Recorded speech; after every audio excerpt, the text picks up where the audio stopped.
മൗനരാഗം. രചന, അവതരണം ഋതു. ശരീരത്തിലെ ഓരോ ഇഞ്ചും വലിച്ചൂറ്റിയെടുക്കും പോലൊരു ചുംബനമായിരുന്നു അത്. തൻ്റെ ശരീരത്തെ ഒന്നാകെ അള്ളിപ്പിടിച്ചു നിൽക്കുന്നവളുടെ പിടച്ചിൽ അറിയാഞ്ഞല്ല. വിടാൻ പറ്റണ്ടേ?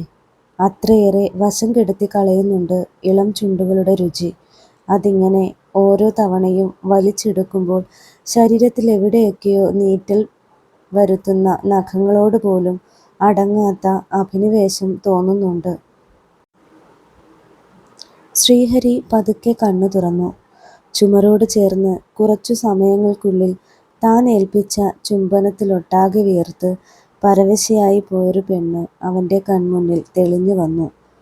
ചുണ്ടിൽ നിന്ന് ചുണ്ടകന്നപ്പോൾ അതിഷ്ടപ്പെടാതെ ഉമിനീരിൻ്റെ ഒരു വെള്ളിവര വലിഞ്ഞു നിന്നു. ആകപ്പാടെ ചുവന്ന് അല്പം തടിച്ചു വന്നിട്ടുണ്ട് ചുണ്ട്. അത് കണ്ട് അടക്കാനാവാത്ത ആസക്തിയോടെ അവൻ തൻ്റെ ശരീരഭാഗമൊട്ടാകെ അവളിലേക്കമർത്തി. ചുമരിലേക്ക് വല്ലാതെ അമർന്നു പോയി പെണ്ണ്. പൊള്ളിപ്പിടഞ്ഞതുപോലെ വെപ്രാളപ്പെട്ട് ലച്ചു കണ്ണുകൾ വലിച്ചു തുറന്നു. അവൻ്റെ ശരീരത്തിൽ വന്ന മാറ്റം അത് തിരിച്ചറിഞ്ഞ് അവളുടെ ശ്വാസമിടിപ്പേറി. ഉയർന്നു താഴ്ന്ന മാറിടത്തിന് തെല്ല് പോലും ഇടം കൊടുക്കാത്ത വിധം അവൻ്റെ ബലിഷ്ഠമായ നെഞ്ച് അമർന്നുപോയി. സഹിക്കാൻ പറ്റുന്നില്ലല്ലോ ലച്ചു. വലം ചെവിയുടെ തുമ്പ് നുണഞ്ഞെടുത്തുകൊണ്ടവൻ മുരളുമ്പോൾ എന്തു ചെയ്യണമെന്നറിയാതെ തളർന്നു പോയിരുന്നു അവൾ. നീ എന്നെ വല്ലാതെ ഭ്രാന്ത് പിടിപ്പിക്കുന്നുണ്ട്. അടക്കി വെക്കാനാകാത്ത വിധം ഞാൻ പൊട്ടിത്തെറിച്ചു പോകും ലച്ചു. വികാരം കൊണ്ട് വിറച്ചുപോയ ശബ്ദം അവളെ ആകെ വിറപ്പിച്ചു. എന്തെങ്കിലും പറയാൻ തുനിയുന്നതിന് മുമ്പ് അരഭാഗത്തുള്ള സാരി അല്പം പിടിച്ചു താഴ്ത്തി മറഞ്ഞിരിക്കുന്ന നൂലിഴ പോലുള്ള അരഞ്ഞാണം അവൻ പെരുവിരലാൽ ചുരുട്ടി വലിച്ചു. എത്ര പിടിച്ചു വെച്ചിട്ടും ലച്ചുവിൽ നിന്നൊരു സീൽക്കാരം ഉയർന്നു. അതു കേട്ടവൻ്റെ കൈകളുടെ മുറുക്കവും കൂടി. ഞാനവിടെ ഒന്നുമ്മ വെച്ചോട്ടെ? ചുണ്ടുകൾ കാതും കടന്ന് അവളുടെ കവിളിലേക്ക് ഉരഞ്ഞു കയറുന്നതിനിടെ അത്രയും വശ്യതയോടെ അവൻ ചോദിച്ചു. ശ്രീയേട്ടാ. അവൾക്കൊന്നും കേൾക്കാൻ പറ്റുന്നുണ്ടായിരുന്നില്ല. അത്രയേറെ തളർന്നു പോയിരുന്നു. അവൻ്റെ ചൂടുള്ള വിരൽത്തുമ്പിൻ്റെ സ്പർശനം പോലും ഭ്രാന്ത് പിടിപ്പിക്കും വിധം കീഴടക്കുന്നുണ്ട്. പ്ലീസ് മോളെ, അത്രയും കൊതി കൊണ്ടാ. ഒരു തവണ പ്ലീസ്. അക്ഷരാർത്ഥത്തിൽ ശ്രീഹരി കെഞ്ചുകയായിരുന്നു. മറ്റാർക്കു മുന്നിലും അണുവിട താഴാത്തവൻ അവർക്ക് മുന്നിൽ വാശിപിടിക്കാരനായ ഒരു ചെറുക്കനെ പോലെ വാശി പിടിച്ച് കുറുമ്പ് കാട്ടി. പറ്റില്ലെന്നവൾക്ക് പറയാൻ കഴിഞ്ഞില്ല. ചുണ്ടിൽ പല്ലുകൊണ്ട് അമർത്തിപ്പിടിച്ച് പരവേശത്തോടെ അവൾ മൂളുമ്പോൾ അവൻ്റെ ചുണ്ട് ആ മുഖമാകെ ആവേശത്തോടെ അലഞ്ഞു നടന്നു. ചെറു ശബ്ദം കൊണ്ടുപോലും വിലക്കാതെ അവൾ ഏറെ ഇഷ്ടത്തോടെ അതിലേറെ നെഞ്ചിടിപ്പോടെ നിന്നു. അപ്പോഴും അവൻ പെരുവിരലാൽ അരഞ്ഞാണം കൊരുത്തു പിടിച്ചിരുന്നു. ഒരു തവണ കൂടി ശ്രീഹരി തണുപ്പേറിയ ചുണ്ടുകൾ നുണഞ്ഞെടുത്ത് വലിച്ചു. ഇത്തവണ അതിനൊരറ്റത്തായി ചോര പൊടിഞ്ഞു. ഒരു തവണ കൂടി അവിടേക്ക് നോക്കിയാൽ അടുത്തൊന്നും നിർത്താൻ കഴിയില്ലെന്നറിഞ്ഞ അവൻ തൻ്റെ ചുണ്ടുകൾ കഴുത്തിലേക്ക് ഉരസി. ശരീരത്തിലപ്പാടെ തരിപ്പ് പടർന്നു കയറിയ പോലെ ലച്ചു വിറച്ചു. മാറിലേക്കമർന്ന മുഖത്തിൻ്റെ മുറുക്കവും ഉയർന്നു കേൾക്കുന്ന ശ്വാസവും അവൻ്റെ വികാരത്തെ വെളിവാക്കി. ഒട്ടൊരു നേരത്തിനുള്ളിൽ അവൻ തൻ്റെ പെണ്ണിനു മുന്നിൽ മുട്ടുകുത്തിയിരുന്നു.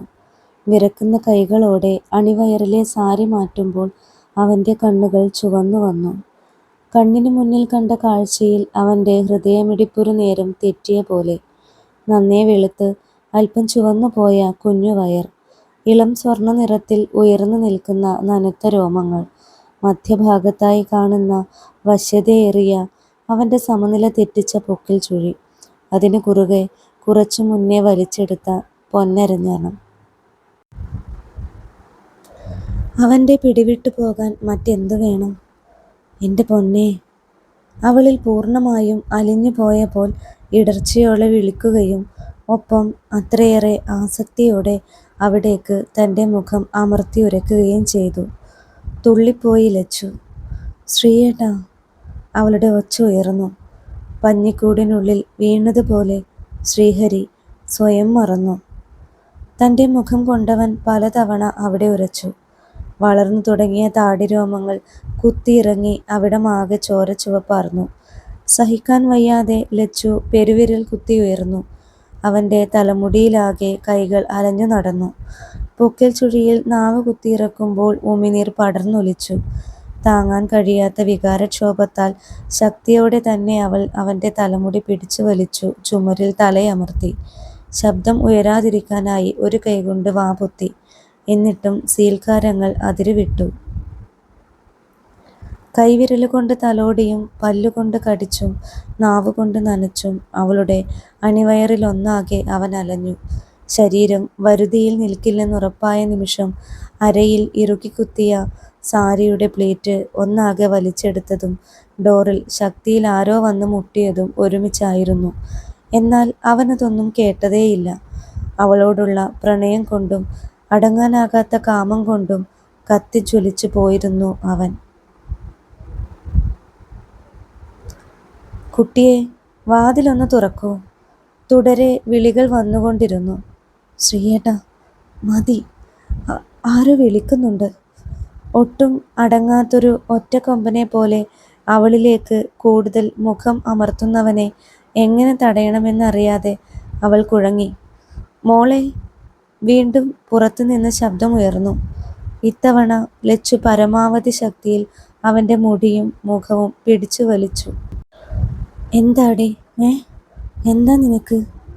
ഉയർന്നു വരുന്ന കിതപ്പടക്കാനാവാതെ എഴുന്നേറ്റ് വീണ്ടും അവളെ അടക്കി പിടിക്കാൻ തുനിയുന്നവനെ രണ്ട് കൈകൊണ്ടും നെഞ്ചിൽ പിടിച്ച് തടഞ്ഞുകൊണ്ട് ലച്ചു ശ്വാസം നിയന്ത്രിച്ചു. പുറത്താരോ വിളിക്കുന്നുണ്ട്. പ്ലീസ് ഒന്ന് നോക്ക്. അപ്പോഴാണ് വാതിലിൽ തുടരെ ആരോ മുട്ടുന്നതവൻ ശ്രദ്ധിച്ചത്. എവിടെ നിന്നൊക്കെയോ ദേഷ്യം ഇരച്ചു കയറുന്നുണ്ട്. എൻ്റെ മോളിങ് വാ, അവരങ്ങ് പോകും. വീണ്ടും കൊഞ്ചിക്കൊണ്ടുള്ള വരവ് കണ്ട് അവൾക്ക് ചിരി വന്നുപോയി. പക്ഷേ അങ്ങനെ പറ്റില്ലല്ലോ. ഒട്ടും പരിചയമില്ലാത്ത ഇടം, ആളുകൾ, അവരൊക്കെ എന്ത് കരുതും?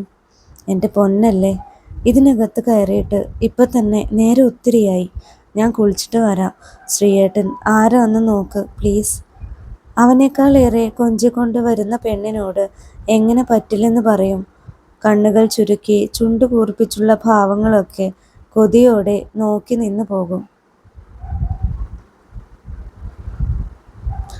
അഴിഞ്ഞൂർന്ന സാരിയും ചുരുട്ടിപ്പിടിച്ച് ബാത്റൂമിലേക്ക് കയറിപ്പോകുന്ന ലച്ചുവിനെ ഒന്ന് തിരിഞ്ഞു നോക്കിക്കൊണ്ട് ശ്രീഹരി ഉലഞ്ഞുപോയ മുടി നേരെയാക്കി.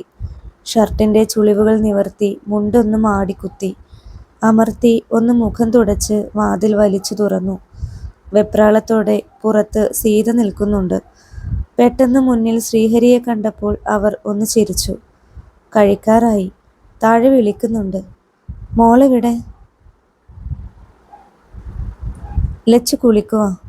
ഞങ്ങൾ വന്നേക്കാം, നിങ്ങൾ കഴിച്ചോളൂ. അല്ല, അത് പിന്നെ. അവരെന്തെങ്കിലും പറയുന്നതിന് മുൻപേ ശ്രീഹരി വാതിലടച്ചു. അല്പം വിളറിയ മുഖത്തോടെ സീത താഴേക്ക് നടന്നു. അവരെവിടെ? ആട്ടുകട്ടിലിൽ ഇരുന്ന് വെറ്റില വായിലേക്ക് വെക്കുന്നതിനിടയിൽ പത്മനാഭൻ ചോദിച്ചു. ഇപ്പം വരാമെന്ന് പറഞ്ഞു.